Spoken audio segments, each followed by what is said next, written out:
Obviously, the North Korea situation adds to the challenges, not just political, but military. And this morning, we had the chance to speak with the chairman of the Joint Chiefs of Staff, Admiral Mike Mullen, about what is going on in North Korea, as well as the other urgent military situations facing our country. Here's what he had to say.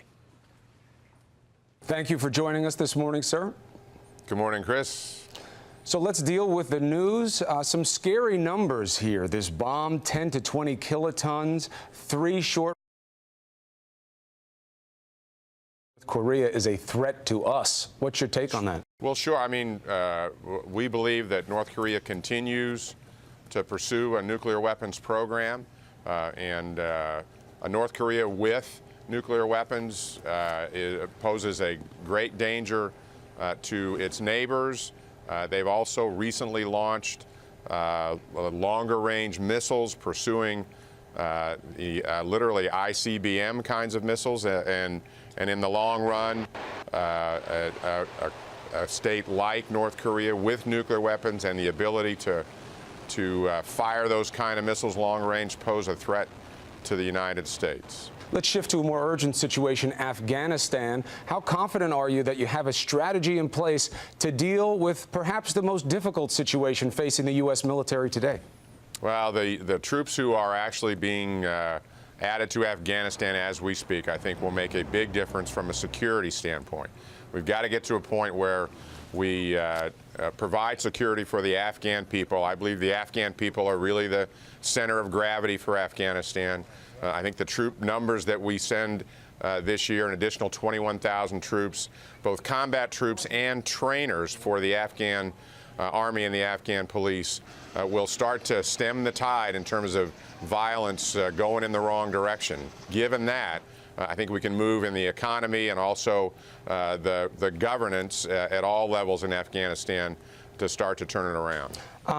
Let's shift subject again here. With Guantanamo Bay, you have for a long time been a proponent of closing it. You believe that it is a symbolic rallying symbol for al-Qaeda types. Do you believe that President Obama made a mistake offering to close it, asking for money to close Gitmo without having a plan in place to deal with the people who are being held there? Well, I have believed and still believe we need to close Guantanamo Bay. The president has been very clear about his intention to close it by next January. We continue to work hard on the very complex issues that are associated with that closure, from the detention of some really bad people in the future that I would not want to see return to the battlefield, and balancing that, obviously, with due process and military commissions, the legal system to support that. So these are really, really tough, complex issues that a lot of us are working our way through. Of course, today is Memorial Day. What is your message to Americans about the fighting men and women that protect this country every day and what today means? Well, I've been doing this. I've been wearing the uniform for over 41 years. This is the best military we've ever had. And they are making a big difference in these two wars that we're fighting. And we're in our 8th year of war, our 6th year of fighting two wars simultaneously, and they've just been incredible.